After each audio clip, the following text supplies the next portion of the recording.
Pagi, saudaraku yang Tuhan, kembali kita pagi hari ini dalam renungan pagi kita lanjutkan pembahasan kita tentang Aku harus menumpang di rumahmu.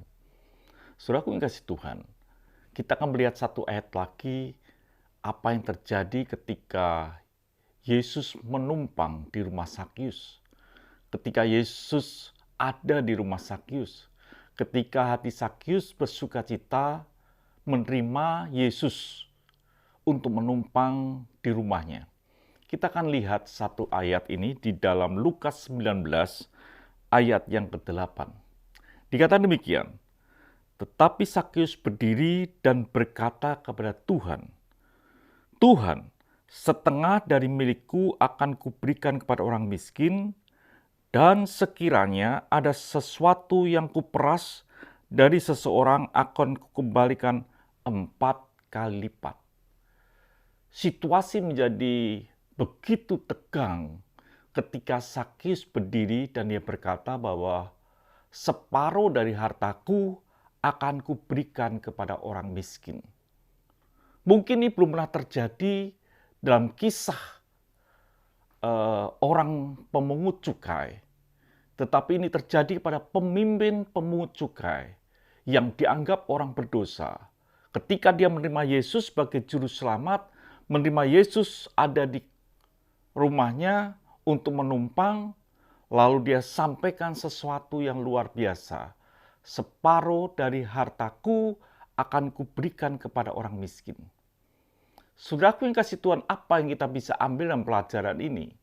Saya ingin beritahu bahwa pertobatan itu bukan sekedar berhenti berbuat dosa, di mana dulu saudara itu mencuri, sekarang tidak mencuri, dulu saudara itu membenci, sekarang tidak membenci. Ternyata pertobatan bukan berhenti sampai di situ. Bahkan firman Tuhan berkata, hasilkan buah dari pertobatanmu. Artinya dalam setiap pertobatan kita harus ada hasil, ada buah yang bisa dinikmati. Kata buah adalah sesuatu yang bisa dinikmati orang lain. Dan Sakyus berkata, separuh dari hartaku akan kuberikan kepada orang miskin.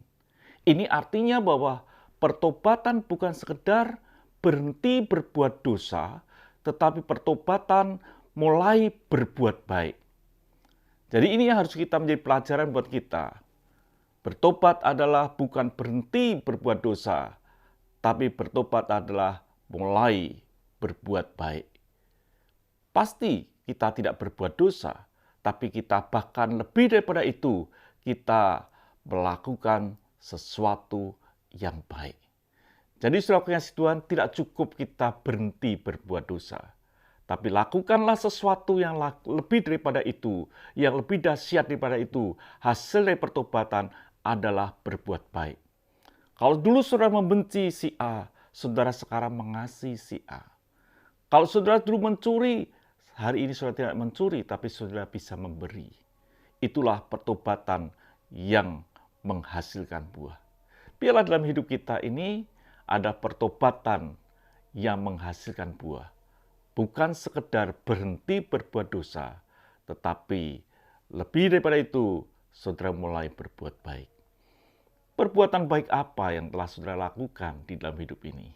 Setelah saudara menerima Yesus menumpang di dalam hidupmu. Setiap orang yang menerima Yesus menumpang dalam hidupnya dengan sukacita, di dalam hidupnya akan ada aliran-aliran air yang mengalir, sesuatu yang bisa dinikmati oleh orang lain. Bukan sekedar berdoa, bukan sekedar memuji Tuhan, tetapi kita bisa mampu mengasihi orang lain. Tuhan memberkati, biarlah hidup kita adalah hidup yang mengasihi orang lain. Mari kita berdoa. Terima kasih Bapa. Biarlah kami bukan sekedar berhenti berbuat dosa, tapi kami melakukan sesuatu yang baik dalam hidup ini. Terima kasih, dalam nama Tuhan Yesus Kristus kami bisa berdoa dan mengucap syukur. Haleluya.